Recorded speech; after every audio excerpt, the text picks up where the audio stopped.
और आज जो है एक विशेष दिन है ना। तो कैसे है कि आज हमारे जो है संतोषनी माता जी हैं, उनका भी जो है सालगिरह है।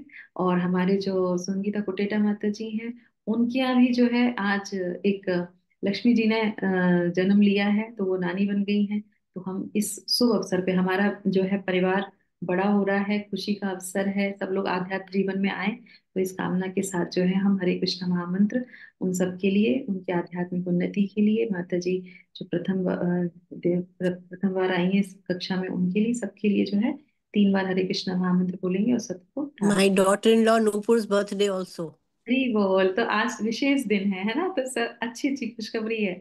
तो हम सबके लिए हरे कृष्णा महामंत्र बोलेंगे। हरे कृष्णा हरे हरे Hare कृष्णा Krishna, हरे Hare Krishna Krishna, Krishna Krishna हरे Hare कृष्णा कृष्णा Hare, हरे Rama हरे, हरे Hare राम हरे Rama, रामा Rama हरे Rama, Rama, Hare Hare. Ram Rama Hare हरे Krishna, हरे। Hare हरे Krishna, कृष्णा Krishna हरे Krishna, Hare Krishna Hare. Krishna Krishna Hare हरे Rama, हरे, Hare हरे Rama, रामा Rama हरे Rama, Rama, Hare Hare. Ram Rama Hare हरे Krishna, हरे। Hare हरे Krishna, Krishna Krishna हरे Krishna, Krishna Hare Hare. Krishna Krishna Hare हरे Rama, हरे, Hare हरे Rama, Rama Rama हरे Rama, Rama, Hare Ram Hare. Rama Hare हरे Krishna. हरे। ॐ विष्णुपादाय कृष्णपृष्ठाय भूतले श्रीमते भक्तिवेदान्त स्वामिने इति नामिने नमस्ते सारस्वते देवे गौरवाणी प्रचारिणे निर्विशेषा शून्यवादी पाश्चात्य देशतारिणे जय श्री कृष्ण चैतन्य प्रभु नित्यानंदा श्री अद्वैत गदाधर श्रीवासादि गौर भक्तवृंदा। हरे कृष्णा कृष्णा कृष्णा हरे हरे, हरे राम राम राम हरे हरे। जगद्गुरु श्रील प्रभुपाद की इच्छा। ओम नमो भगवते वासुदेवाय, ओम नमो भगवते वासुदेवाय, ओम नमो भगवते वासुदेवाय। जगद्गुरु श्रील प्रभुपाद की जय। भगवत वाणी भगवत गीता जी की जय। गुरु महाराज की जय। भगवती वाचालम भाई देखें यत्प्रपातम वंदे श्री गुरु दीनदयाल पद्मानंद श्री चैतन्य ईश्वर। हरे कृष्णा। तो हम आज के इस सत्र को प्रारंभ करते हैं। सबका बहुत बहुत धन्यवाद। आज विशेष दिन, बड़ा खुशी का दिन है आज हमारे परिवार के लिए। तो इसी के साथ जो है, कल हम लोगों ने जो है भगवत गीता में क्या जाना था। समय हमारा हो गया 5 मिनट ऑलरेडी पीछे हो गए हम लोग। तो कल हम लोगों ने जो है भगवत गीता के 13वें अध्याय में जो है एक सेक्शन को हम लोगों ने पूर्ण कर लिया है ना, जिसमें वो जो है वाइज क्वेश्चन वाला जो था, जो अर्जुन की तरफ से जो प्रश्न किए गए थे, जो इच्छा उन्होंने की थी जानने की इच्छा, उसके बारे में हम लोगों ने जाना था। और उसी का आंसर देते हुए अभी हमारा अध्याय पूरा आगे की ओर बढ़ता चला जाएगा, है ना। तो थोड़ा सा क्लिष्ट था, कुछ चीजों के बारे में बताया था। तो मेनली जो है हम अगर उसकी पुनरावृत्ति करते हैं तो हमें पता चलता है कि 3 मुख्य चीजें थी। तो क्षेत्र के बारे में, है ना, क्षेत्र के बारे में और ज्ञान के बारे में हम लोगों ने जाना था। अगर इसको सरल भाषा में हम लोग और समझे, जो हम लोगों ने और 24 गुणों का वर्णन जो हमने सुना था उसके अंदर, है ना, 24 इंग्रेडिएंट्स जो होते हैं, उनके बारे में, घटक जो होते हैं, कैसे ये क्षेत्र बनता है ना, जो कि चौथे श्लोक का आंसर था। तो उसमें हमने देखा तो 24 जो है उनसे, ये तत्वों से मिलके ये जो है क्षेत्र बनता है ना। और उसी के अंदर जो है कुछ ऐसे इंग्रेडिएंट्स थे जो दिखाई नहीं देते, है ना। तो वो सेक्शन कल मैंने उतना लिया नहीं था, एक दो चीजें जो है वो और उसकी एक बार और बात कर थी, जिससे क्लियरिफिकेशन हो जाए, है ना। तो आपने देखा होगा कि मैंने कुछ बोला था कि कुछ ऐसी चीजें होती जो दिखाई नहीं देती, इंग्रेडिएंट्स होते वो जो दिखाई नहीं देते। जैसे कौन सा होता है, सॉल्ट होता है, दिखाई देता है, नहीं दिखाई देता है ना। पिसी हुई मिर्च आप डाल दो, दिखाई देता है, नहीं दिखाई देता है। गरम मसाला डाल दो, दिखाई देता है, नहीं दिखाई देता। पर टेस्ट आता है, आता है कि नहीं आता है। ज्यादा नमक हो गया तो सब कुछ खराब हो जाएगा, ज्यादा गरम मसाला हो गया सब कुछ खराब हो जाएगा, ज्यादा मिर्च हो गई तो भी सबसे ज्यादा सब खराब हो जाएगा। ये क्या है, ये है विकार। तो वो जो गुण है 24 गुण, उसके अंदर जो है विकार थे। तो हमने इच्छा की बात की थी। तो इच्छा क्या होती है, इच्छा तो आत्मा का गुण है, सही है ना। वो उसका विषय है। बिना इच्छा के कोई जीव रहता ही नहीं है ना। इच्छा नहीं होगी तो कैसे आध्यात्मिक उन्नति करेगा, है ना। तो जो है ब्रह्म जिज्ञासा कहते हैं ना, तो वो हमेशा रहती है, होनी चाहिए। पर कौन सी होनी चाहिए, ब्रह्म के बारे में जानने की इच्छा। तो ये गुण है। पर क्या होता है, हमने देखा कि मन कैसे प्रकट होता है। मन 3 गुणों के समावेश से जो है, एक एक गुण से जो है एक मन उत्पन्न हुआ, उसके बाद बुद्धि उत्पन्न हुई, है ना। फिर जो है इंद्रिय विषय जो है आए, है ना। तो इस तरीके से ये सारी चीजें आती हैं। तो क्या होता है, उसका जो प्रभाव होता है, जो गुण आता है, उसके प्रभाव से, या इतने जन्म जो हमने लिए हैं उसमें इतनी सारी चीजों में हम लिप्त हो जाते हैं, तो वो विकार उत्पन्न हो जाते हैं। और वो विकार कैसे दिखाई देते हैं, वो मन के द्वारा प्रकट होते हैं, है ना। जो हमारे मन में होगा वही तो सामने प्रकट होगा। और इंद्रियों के द्वारा हम देख सकते हैं, गुस्सा आएगा तो हमारी आंखों से दिखाई देगा, हमारी वाणी से दिखाई देगा। तो ये सारे जो विकार हैं, जैसे हमने बोला सब्जी में नमक तेज हो जाए, तो जब खाएंगे तो पता चलेगा अरे सब्जी में नमक बहुत तेज है, दिखता नहीं है। पर जो ज्यादा होगा, जो विकार होंगे, वो फिर बाद में पता चलते हैं। तो इस तरीके से ये विकार हैं। और आपने देखा होगा लास्ट में जो है शिला प्रभुपाद बताते हैं, जो व्यक्ति इन 24 तत्वों को, यानी कि जिनसे ये क्षेत्र बना है, वो उनके विकारों समेत जानता है। तो ये विकार हैं, जो दिखते नहीं है, इंग्रेडिएंट्स होते हैं उसके अंदर, वो उससे, तो उसे विस्तार से दर्शन अध्ययन करना चाहिए। तो प्रभुपाद ने ज्यादा विकारों के बारे में डिस्क्राइब नहीं किया था, तो हमने भी कल उतना नहीं किया, पर फिर भी अंतर है दोनों में, ये जानना चाहिए। और श्रीमद् भागवतम में इसके बारे में बहुत अच्छी तरह बताया गया है। फिर और उसके बाद क्या बताते हैं लास्ट में शिला प्रभुपाद, कि शरीर इन समस्त तत्वों की अभिव्यक्ति है। तो ये सारी चीजें होती कहाँ पे, शरीर में ही होती है ना। और शरीर के द्वारा ये प्रकट होती हैं, यानी कि ज्ञानेंद्रियां और कर्मेंद्रियों के द्वारा ये प्रकट होती हैं, है ना। शरीर में 6 प्रकार के परिवर्तन होते हैं। और ये कौन से हैं, वो उत्पन्न होता है, बढ़ता है, टिकता है, संतान उत्पन्न करता है, और तब फिर वो क्षीण हो जाता है। और ये दोनों में अंतर, एक चीज में अंतर और क्या होता है, चेतना जिस जब आ जाती है तब ये चीजें होने लगती हैं। पर जो जड़ वस्तु है उसमें ये जो है परिवर्तन नहीं होते, वो उत्पन्न होता है और खत्म हो जाता है ना। जो जड़ वस्तु है वो क्या होती है, उत्पन्न होगा और खत्म हो जाएगा। पर जिसमें चेतना है, वो उत्पन्न होगा, वो बढ़ेगा, रुकेगा, दूसरे को उत्पन्न करेगा, क्षीण होगा और फिर खत्म होगा। समझ में आया। तो ये चीजें जो है होती हैं। अतएव क्षेत्र अस्थाई भौतिक वस्तु है, इसीलिए इसको भौतिक वस्तु कहा जा रहा है। लेकिन क्षेत्र का ज्ञाता क्षेत्रज्ञ इससे भिन्न है। तो क्षेत्र क्षेत्रज्ञ के बारे में हमने जान लिया, ठीक है। अब यहां से ही कनेक्शन है हमारा इस श्लोक का। ठीक है, अब हम आ जाते हैं अपने जो है तीसरे चरण में। तो सॉरी, तीसरा चरण है, दूसरा चरण, दूसरा चरण, है ना। हाँ, दूसरे चरण में क्या बताया था, दूसरे चरण में, हाँ, वाइस क्वेश्चन हो गए, ये दूसरा चरण आ गया। तो ये हमारा 8 से लेके 12 तक के श्लोक होंगे। अब आप देखिएगा, ये 24 तत्वों से जो क्षेत्र बना है ना। तो अब आप मुझे बताइए कि जो हमने कल सब्जी पकाई 24 तत्वों की, है ना, पनीर की सब्जी या जो भी कह लीजिए, क्या ये हमको खानी चाहिए सब्जी, या हमारे लिए सब्जी अच्छी है, हमारी हेल्थ के लिए, हमारी, हम मतलब, हम मतलब कौन, क्षेत्रज्ञ। क्षेत्रज्ञ के लिए क्षेत्र क्या है, अच्छा है, बुरा है, क्या है।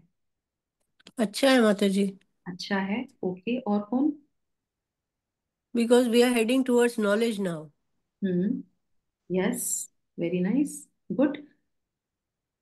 तो जैसे माता जी ने बोला इतना अच्छा पॉइंट, कि ये जो अवस्था है, इसको जानने पर ये हमारे लिए सही कार्य करेगा। सही है ना। जो हम ज्ञान ले रहे हैं इसी बुद्धि से, जो हमने, हम हमारे सबके पास क्या है, ये 24 तत्व हैं, मतलब 24 तत्व से हमें ये शरीर मिल गया जिससे हमारा बना हुआ है। पर जो बुद्धि है, उसको अब हम जानने की जो इच्छा है हमारी, वो हम जानने का प्रयास कर रहे हैं क्षेत्र के बारे में, क्षेत्रज्ञ के बारे में। तो फिर क्या है कि अब जो है, अब इसी से रिलेटेड जो ये आएगा, कि ये जो क्षेत्र है, जो हम इसको अभी पढ़ने जा रहे हैं इसको, तो ये हमको क्या करता है, ये हमको बांध देता है। एक क्षेत्र जो हमको मिला है वो हमको बाउंड कर देता है, बंद कर देता है किसी में, हमारी लिमिटेशन कर देता है। सही है, लिमिटेशन से हमें अच्छे से समझ में आएगा, लिमिट में हम आ जाते हैं। पर हम तो अनलिमिटेड हैं। कौन अनलिमिटेड है, क्षेत्रज्ञ। मतलब कि आत्मा अनलिमिटेड है, पर वो लिमिट में आ जाता है। तो क्या हम 24 इन्हीं के अंदर रहना चाहते हैं, नहीं, इसको हमें जानना चाहिए। और इसी के बारे में अब हम लोग आगे जानेंगे। तो अभी तक जाना कि ये कैसे बना था, तत्वों से बना था। अब क्या होता है, अब ये जानेंगे। अब इसका टाइटल क्या था, आप कौन बताएगा, सेकंड वाले एक्रोनिम का टाइटल क्या है। वाइस था ना, तो डब्ल्यू हो गया, वाइस क्वेश्चन हो गए। उसके बाद आई, आई से Items of knowledge. Items of knowledge, जो नॉलेज है, जो ज्ञान के साधन है, जो ज्ञान की पद्धति है, वो हमें सिखाएंगे। तो यहाँ पे क्या है, क्षेत्र के विषयों को जो है जानना, वो तो है ही ज्ञान। पर ये क्षेत्र हमको बांधता है, और इस बंधन से कैसे निकला जाए वो भी ज्ञान है।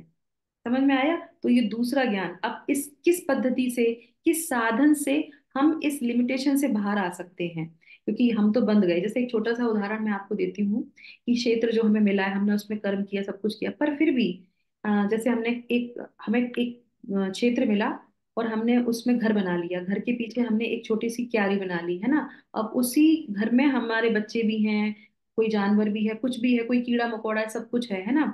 और हमने वहां पे फेंस लगा दिया, आपने देखा ना, बाउंड्री बना देते हैं, फेंस लगा देते हैं ना गार्डन में कहीं पे भी, कि इससे बाहर नहीं जाना है।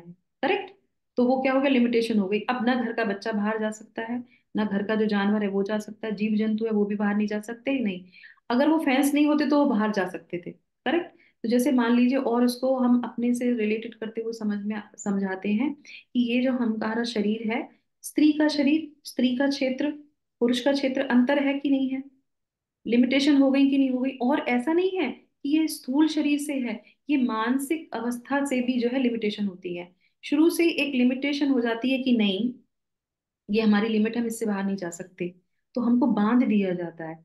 तो मन, बुद्धि, अहंकार और जो वो सारी चीजें हैं, उनसे भी हमको ये बंद कर दिया जाता है। जैसे दूसरे शरीर हैं, उनकी अपनी लिमिटेशन है, हमारा जो मनुष्य का जो शरीर है उसकी अपनी लिमिटेशन है। हम उड़ सकते हैं क्या? नहीं। हम पानी के अंदर सांस ले सकते हैं क्या? नहीं। मछली हमारी तरह चल सकती है क्या? नहीं। जो जानवर है वो हमारी तरह ज्ञान अर्जित कर सकते हैं क्या? सबकी लिमिटेशन है। हमारी भी, हम पर हम अनलिमिटेड है। मन सोचने वाली बात क्या है, हम अनलिमिटेड है। तो ये जो क्षेत्र हमको मिला, ये जो हमको मिला, तो ये हमको हमको इसने क्या कर दिया, बांध दिया। ठीक है ना? तो इस बंधन से हमें बाहर निकलना है, उसके लिए भगवान हमको ये ज्ञान यहाँ पे बता रहे हैं कि तुमको इस ज्ञान से अपने आप को बाहर निकालना है, कि कैसे हम इस पंचभूत से, या जो हमें ये सब चीजें मिली हैं, जो गुण मिले हैं, इन सब चीजों से जो हमें बाउंड्री बना दी गई हमारी, इससे हमको बाहर आना है, मतलब अपने आप को पृथक रखना है। तो क्या करेंगे? तो उसके लिए हम 8 से लेके 12 तक के श्लोकों में जो पद्धति है वो सीखेंगे, जो साधन है वो सीखेंगे, है ना। उसके बारे में हम इसको जानेंगे, ठीक है। अब इसके बाद जो है यहाँ पे शुरू हो जाते हैं। तो एक हो गया, पहले वाले श्लोक में हमने जाना था आत्मा, परमात्मा और ये प्रकृति, यानी कि हमारा क्षेत्र, क्षेत्रज्ञ, और हमारा जो है प्रकृति, ठीक है, उसके बारे में हमने जान लिया था, वो ज्ञान हो गया। अब इसको समझेंगे कैसे, और इससे कैसे हमें बाहर निकलना है, उसका ज्ञान हम आगे इसमें जानेंगे। तो भगवत गीता हमें क्या सिखा रही है? भगवत गीता हमें सिखा रही है कि कि work on your character, knowledge automatically will come. हमें अपने किस पे कार्य करना है? Work on your character. तो हमें अपने चरित्र पे काम करना है, और क्या होगा, ज्ञान स्वतः ही आ जाएगा, और हम तभी उससे बाहर निकल सकेंगे। ये भगवत गीता का बहुत सुंदर सा हमें ज्ञान यहाँ पे मिलता है। देखिए, हमने पहले भी बोला था कि भगवान पूरी भगवत गीता में हमें गुणों को डेवलप करने की जो है बताते हैं, उसी गुणों के द्वारा ही हम इससे बाहर निकल सकते हैं। नहीं तो हम उसी में हमेशा लिप्त रहेंगे, इस शरीर में, ठीक है। तो सबसे पहले देखिए कितना सुंदर है, 8, 9, 10, 11, 12, ये इकट्ठे श्लोक हैं, पर हम इसको नहीं ले सकते एक साथ। तो हम कोशिश करेंगे 8 वाले श्लोक को, आज कोशिश करेंगे, वो भी अगर हो जाता है तो, है ना। तो पहले हम जो है पढ़ लेते हैं पूरे श्लोक, एक एक करके, एक एक माता जी वॉलेंटियर करिएगा। श्लोक संख्या 8। अमानित्वम अदम, भित्वम, पढ़िए, मैं ही पढ़ लेती अमानित्वम् अदम्भित्वम् हूँ। अहिंसाम शांति आर्जवम, अहिंसा शान्ति आर्जवम् आचार्य उपासनम, आचार्य उपासनम् शौचम् धैर्यम आत्म विनिग्रह, स्थैर्यम् आत्मविनिग्रह शौचम रह गया, शौचम स्थैर्यम आत्म विनिग्रह। शौचम् स्थैर्यम् आत्मविनिग्रह। आप 9वां श्लोक पढ़ेंगे, ये कीर्तिमयी माता जी आप पढ़ लीजिए। इंद्रियार्थेषु वैराग्यम, इन्द्रिया वैराग्यम् अहङ्कारम् नहीं नहीं, इन्द्रियार्थेषु वैराग्यम् इन्द्रियार्थेषु वैराग्यम् अहङ्कार एव च। अहङ्कार एव च। जन्म मृत्यु जरा व्याधि जन्म मृत्यु जरा व्याधि दुःख दोष अनुदर्शनम्। दुःख दोष अनुदर्शनम्। थैंक यू माता जी। एक लता माता जी पढ़िए। आसक्ति ही अनभिष भीष्वंग आसक्ति अनभिष्वङ्गः असक्तिरनभिष्वङ्गः पुत्रदार ग्रह आदिषु पुत्रदार पुत्रदारगृहादिषु नित्यं च चित्वम् नित्यं च समचित्वम् इष्ट अनिष्ट उपपित्तषु। इष्टा अनिष्टा अपपित्तुषु। थैंक यू माता जी। Yes next. मयि च अनन्य योगेन मयि मयि चान्ययोगेन भक्ति अभिव्यक्तिचारिणी भक्तिर्व्यभिचारिणी विविक्त देश से सेवित्वम् विविक्तदेशसेवित्वम् अरतिः जनसन्धि संसदि।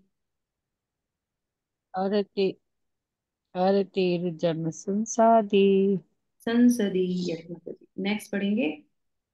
अध्यात्म ज्ञान नित्यत्वम् अध्यात्मज्ञान नित्यत्वम् तत्व ज्ञान अर्थ दर्शनम् तत्वज्ञान अर्थदर्शनम् एतत् ज्ञानम् इति प्रोक्तम् एतं ज्ञानम् इति प्रोक्तम् अज्ञानं यत् अतः अन्यथा। अज्ञानं यत् अतः अन्यथा। Thank you so much. तो यहाँ पे जो है 20 गुणों का वर्णन किया गया है ना। तो 20 गुणों में इसमें शिला प्रभुपाद और जो पहला तात्पर्य है हम इसको देखेंगे। तो शिला प्रभुपाद ने पहला जो पैराग्राफ है, पहला और ऑलमोस्ट दूसरा, दो पैराग्राफों में एक ही पूरा लंबा है, उसमें जो है इसके पूरे के बारे में डिटेल में हमको समझाया है जो हमको समझना है। और उसके बाद इन सारे गुणों की उन्होंने क्या की है, तात्पर्य में उसको एक एक गुण को समझाया है। ठीक है। तो यहाँ पे हम लोगों ने 12 तक के श्लोकों को पढ़ा। अब हम पढ़ते हैं यहाँ पे तात्पर्य। उससे पहले इसका जो है समझ लेते हैं कौन कौन से गुण हैं।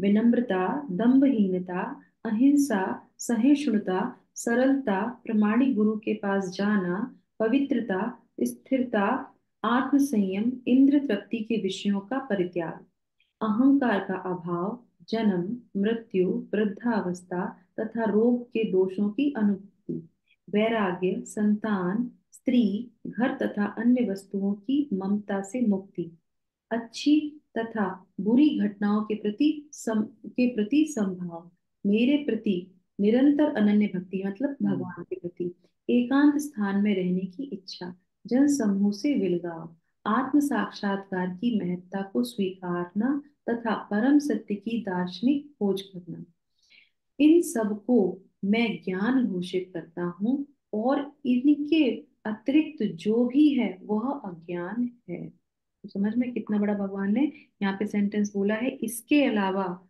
जो भी हम कल्टीवेट करेंगे वो क्या होगा, अपने आप अज्ञान। को अज्ञान में बढ़ाएंगे। और अगर इन गुणों को कल्टीवेट करेंगे वो ज्ञान है, वो भगवान उसकी स्वीकृति देते हैं। और वो ज्ञान क्यों जानना जरूरी है, इस बंधन से बाहर निकलने के लिए हमें वो साधन दिया जा रहा है। इनको कल्टीवेट करना मतलब साधन है। और उसमें भी महत्वपूर्ण दो गुण हैं, ये तो गुण है ही, उससे महत्वपूर्ण दो गुण और है। तो वो हम पढ़ेंगे तात्पर्य के अंतर्गत। और उसको तात्पर्य को हम धीरे धीरे पढ़ेंगे और समझते हुए पढ़ेंगे। ठीक है। यस माता जी, कौन पढ़ेगा। अच्छा, हरे जिन्होंने कृष्ण। श्लोका नहीं पढ़ा है वो तात्पर्य पढ़ लीजिए, है ना। कोई ऐसा है जिसने जिसने तात्पर्य पढ़ने की इच्छा, सॉरी श्लोका पढ़ने की इच्छा थी वो नहीं पढ़ पाया। चलिए, सुमन माता जी पढ़िए। हरे कृष्ण माता जी। तात्पर्य श्लोक प्रभुपाद की जय। कभी कभी अल्पज्ञ लोग ज्ञान के इस प्रक्रिया को कार्य क्षेत्र की अंत क्रिया विकार के रूप में मानने की भूल करते हैं, लेकिन वास्तव में यही असली ज्ञान की प्रक्रिया है। यदि कोई इस प्रक्रिया को स्वीकार कर लेता है तो परम सत्य तक पहुंचने की संभावना हो जाती है। वे इसके पूर्व बताए गए 24 तत्वों को विकार नहीं है। वे वास्तव में इन तत्वों के पाश से बाहर निकलने का साधन है। हरे कृष्णा माता जी, बस ये यहाँ पे हम एक चीज को पॉइंट आउट जो शिला प्रभुपाद ने किया है उसको हम यहाँ पे समझ लेते हैं। तो परम सत्य तक पहुंचने की संभावना हो जाती है। कैसे हो जाती है? जब हम इस प्रक्रिया को, तो शिला प्रभुपाद ने क्या लिखा है यहाँ पे, वास्तव में यही असली ज्ञान की प्रक्रिया है। ज्ञान को समझने का जो साधन है ना, जो आइटम्स है ना, जो नॉलेज को कल्टीवेट करने के लिए, वो यही है। और इससे क्या होगा? इससे हम भगवान के पास जाने की संभावना होगी। अगर कल्टीवेट करेंगे तो जाने की संभावना रहेगी। और उसके बाद जो 24 तत्वों का जो विकार नहीं, ये विकार नहीं है, इनको जो विकार नहीं बोला जा सकता। पर यहाँ पे क्या है, ये वास्तव में तत्वों के पास, तो हमने क्या बोला था, हमको लिमिटेशन में कर दिया जाता है, हमको बांध दिया जाता है। तो ये क्या है? पाश है, जो दिखाई नहीं देता। और ये इन पाश से हमको बाहर निकलना है। उससे निकलने का क्या है? ये साधन है। ठीक है, यस, आगे बढ़ेंगे। देहधारी कौन पढ़ेगा? देहधारी आत्मा आत्मा प्रेमलता माता जी, आपका नेटवर्क थोड़ा ठीक नहीं है, तो आप रहने, आपका आवाज नहीं आ जो रही। तत्वों से बना एक आवरण है और यहाँ वर्णित ज्ञान हाँ, कोई और पढ़ लीजिए। यस, इन पढ़िए माता, कीर्ति में माता जी। तत्वों से बने आवरण रूप शरीर में बंद रहता है। हम्म, और यहाँ पर ज्ञान की जिस प्रक्रिया का वर्णन है वह इससे बाहर निकलने का साधन है। ज्ञान की प्रक्रिया के संपूर्ण वर्णन में से 11वें श्लोक की प्रथम पंक्ति सर्वाधिक महत्वपूर्ण है। मयि चानने योगेन भक्ति रभ्यचारिणी। ज्ञान की प्रक्रिया का अवसान भगवान की अन्य भक्ति में होता है। एक मिनट माता जी। तो यहाँ पे शिला प्रभुपाद ने एम्फसाइज करके क्या बोला, एक श्लोक में एक गुण को विशेष रूप से एम्फसाइज किया है कि ये सारे गुणों में ये गुण सबसे ज्यादा इंपॉर्टेंट है। कौन सा? कि आपको भगवान की अनन्य भक्ति में लिप्त होना है। पहला गुण, इंपॉर्टेंट गुण क्या है? हमको भगवान की अनन्य भगवान ने तो बहुत सारे गुण बताए, पर आचार्य वो कहते हैं ना, गुरु गोविंद दो खड़े काके लागू पाए, बलिहारी गुरु आपने गोविंद दियो बताए। इतने सारे गुण तो बताए भगवान ने, पर गुरु क्या बता रहे हैं? भगवान की अनन्य भक्ति करो, ये सारे गुण स्वतः आ जाएंगे। समझ में आया? तो सबसे इंपॉर्टेंट है भगवान की अनन्य भक्ति करना। उसके आगे वो क्या बोलते हैं? यस माता जी, पढ़िए। अतएव अतएव यदि कोई भगवान की दिव्य सेवा को नहीं प्राप्त कर पाता या प्राप्त करने में असमर्थ रहता है, सारे गुण तो हैं उसके अंदर, सहिष्णु है, और हमने जो जो भी पढ़ा था उसमें सब कुछ है, अहिंसा नहीं करता, कुछ नहीं करता, पर भगवान की भक्ति में नहीं है, तो क्या होगा? अगर नहीं कर पाता है तो आगे पढ़िए। हाँ, यस, कीर्ति में माता है। तो शेष 19 बातें तो शेष 19 बातें व्यर्थ हैं। लेकिन यदि कोई पूर्ण पूर्ण कृष्ण भावना से भक्ति ग्रहण करता है तो अन्य 19 बातें उसके अंदर स्वमेव विकसित हो जाती हैं।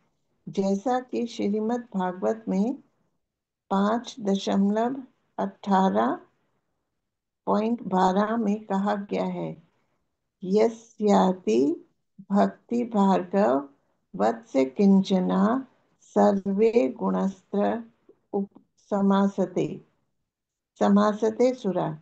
जिसने भक्ति की अवस्था प्राप्त कर ली है उसमें ज्ञान के सारे गुण विकसित हो जाते हैं। जैसा कि 8वें श्लोक में उल्लेख हुआ है, गुरु ग्रहण करने का सिद्धांत अनिवार्य है। यहाँ तक कि जो भक्ति स्वीकार करते हैं उनके लिए भी ये अत्यावश्यक है। आध्यात्मिक जीवन का शुभारंभ तभी होता है जब प्रामाणिक गुरु ग्रहण किया जाए। भगवान श्री कृष्ण यहाँ पर स्पष्ट कहते हैं कि ज्ञान की यह प्रक्रिया ही वास्तविक मार्ग है। इससे परे जो भी विचार किया जाता है व्यर्थ होता है। हरे कृष्ण, थैंक यू माता जी। तो यहाँ पे बहुत एक्सरसाइज करके दो गुणों को उन्होंने बोल दिया। कौन कौन सा? पहला पहला गुण है कि हमको जो है भगवान की भक्ति करनी है, दूसरा हमको प्रामाणिक गुरु को प्राप्त करना है। तो एक 8वें श्लोक से और एक 11वें श्लोक से उन्होंने दो गुणों को निकाल के हमको क्रीम दे दी कि ये जो है तुम्हारा क्रीम है, इसको पकड़ो, बाकी जो भी कुछ है वो अपने आप तुम्हारे अंदर आ जाएगा। तो ये दो गुण तो हमको करने ही करने हैं, क्या? भगवान की भक्ति करनी है और प्रामाणिक गुरु प्रामाणिक संप्रदाय को प्राप्त करना है। नहीं करेंगे तो कुछ भी हमारे अंदर हो, हम कितने सुंदर, कितने बढ़िया, कितने अच्छे व्यक्तित्व के व्यक्ति क्यों ना हो, हम बेकार हैं। ये हम लोग नहीं कह रहे, ये भगवत गीता कह रही है, ये हमारे आचार्य कहते हैं। ठीक है, अब यहाँ पे जो है सबसे पहले आ जाते हैं पहले वाले गुण पे, विनम्रता पे। ठीक है, तो विनम्रता में जो है शिला प्रभुपाद यहाँ पे रूप उन सबका जो है निम्नलिखित रूप से विश्लेषण करते हैं। सबसे पहले विनम्रता। तो मैं एक एक करके, अभी क्योंकि समय हमारा हो गया, 2 मिनट रह गए, तो कुछ विशेष उनकी बात करते हैं और उसके बाद समय रहेगा तो आप लोग इसको अभी पढ़ेंगे, नहीं तो आप लोग घर पे इसको पढ़ लीजिएगा, है ना। तो सबसे पहले कौन सा गुण यहाँ पे बताया शिला प्रभुपाद ने? विनम्रता के बारे में, यानी कि इसको बोले हैं अमानित्वम, जिसको मान लेने की इच्छा ना हो, है ना। अमानिना मान देना कीर्तनिया सदा हरि, जो मान की अभिलाषा नहीं करता, दूसरों को मान देता है, वो ही भगवान के नाम का अच्छे से कीर्तन कर सकता है। रोज हम लोग जो है अपने शिक्षाष्टकम में पढ़ते हैं ना, तो इस तरीके से मान नहीं चाहिए, मान का भाव रहता है। तो ये, और इसका बहुत अच्छा उदाहरण मैं आपको देती हूँ, है ना। वो क्या है, शिला प्रभुपाद ने क्योंकि तात्पर्य लिखा है, तो पहले हम शिला प्रभुपाद का गुणगान करते हैं। शिला प्रभुपाद एक बार लेक्चर दे रहे होते हैं और वहां पे जो है लेक्चर देते हुए वो बताते हैं कि ये 4 वर्ण होते हैं, तो ये है, इसमें जो है ये कैटेगरीज होती, तो इस तरह से वो बता रहे होते। तो एक व्यक्ति जो है वहां पे उनसे प्रश्न करता है, तो महाराज जी आप ये बताइए, वो स्वामी जी बोलते थे सब लोग प्रभुपाद को, कि स्वामी जी आप कौन से कैटेगरी में आते हैं, आप कौन से जो है वर्ग में आते हैं? तो शिला प्रभुपाद कहते हैं, मैं 5वें वर्ग में आता हूँ, मैं इन सबसे लोअर हूँ, मैं सबका दास हूँ। अभी आपने देखा शिला प्रभुपाद ने क्या बोला, कि मैं हाथ जोड़ के आपसे विनती करता हूँ, उनको मान नहीं चाहिए। तो ऐसा व्यक्तित्व है ना। तो ये क्या है, ये यही है असली जो है गुरु, जो ये सारे इनके अंदर ऑटोमेटिकली ये सारे गुण होते हैं और ये दूसरों को जो है भगवत भक्ति में लेके आते हैं ना। तो श्रील प्रभुपाद इतने विनम्र थे, उनको कोई मान की अभिलाषा नहीं थी, कुछ भी नहीं चाहिए मुझे, है ना। तो इस तरीके से दूसरा हम एक उदाहरण लेते हैं शास्त्रों में, क्योंकि ये केस स्टडी है, इनको हमें पढ़ना चाहिए, इनको पढ़ने से हमारे अंदर ये गुण डेवलप होता है ना। हमें श्रीमद् भागवतम में सारी केस स्टडी दी गई है। तो इस तरीके से नामाचार्य हरदास ठाकुर के बारे में हम सब जानते हैं ना। इतने बड़े आचार्य जी, पूरा टाइम वो जो है हरि नाम लेते हैं। हरि नाम लेने वाला तो अपने आप में इतना बड़ा धनवान व्यक्ति होता है, पर फिर भी वो क्या कहते थे, अच्छा ये बोलते थे, चैतन्य महाप्रभु से बोलते थे, नामाचार्य दास ठाकुर, वो कहते थे कि महाप्रभु मैं तो बहुत मंद बुद्धि हूँ, मैं बहुत तुच्छ हूँ, आप मुझे ना आपके जो भगवान के भक्तों के, मतलब चैतन्य महाप्रभु के जो चरणों की पूजा करते हैं, यानी कि जो भक्त होते हैं, वैष्णव होते हैं, उनका कुत्ता बना दीजिए। क्या बना दीजिए? कुत्ता बना दीजिए। कुत्ता मतलब कुत्ता अगर किसी के घर का पालतू कुत्ता है तो वो क्या करता है, अपने मालिक की जूठन खाता है ना। और मुझे वैसा बना दीजिए जिससे कि मैं उनका उच्चिष्ट ही खाता रहूं, वो जो जैसा बोलेंगे मैं वैसा करता रहूंगा, मुझे कुछ नहीं चाहिए।